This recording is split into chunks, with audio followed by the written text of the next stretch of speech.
Joining us right now to talk more about it is Robert Wass. He is the CEO of RSW Investments. Also, Chris Varvares, who is Senior Managing Director and co-founder of Macroeconomic Advisors.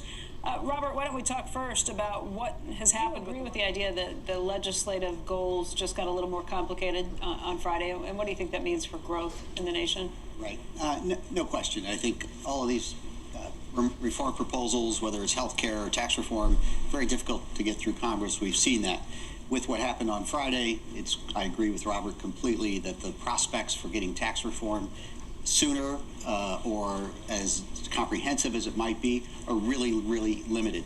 So if we don't get the tax cuts, we don't get the spending increases that we might otherwise have gotten, the economy doesn't get the boost that we would have seen, and with that, we're going to see the pullbacks that we already have seen. So how much did you build though in terms of your models, in terms of where the market was? How much what premium was built in with the expectation that Obamacare would get repealed, a comprehensive tax reform plan would happen, and an infrastructure plan would happen? So we were very cautious about this. We put absolutely zero change in fiscal policy into our forecast, assuming that it would be extremely difficult, and we waited for the clarity, which is we're still waiting. What is it going to be? So we put nothing in. Now, what that means to our forecast is there's still some upside risk that we'll get some tax reform, some tax cuts, some spending increases, but they're going to be later in coming, likely smaller now, because we've seen the Freedom Caucus saying, look, we're just not going to do it. We might even enforce the pay-go rules, and if we do that, there's going to be a lot less stimulus than what might otherwise have been in there. Robert, very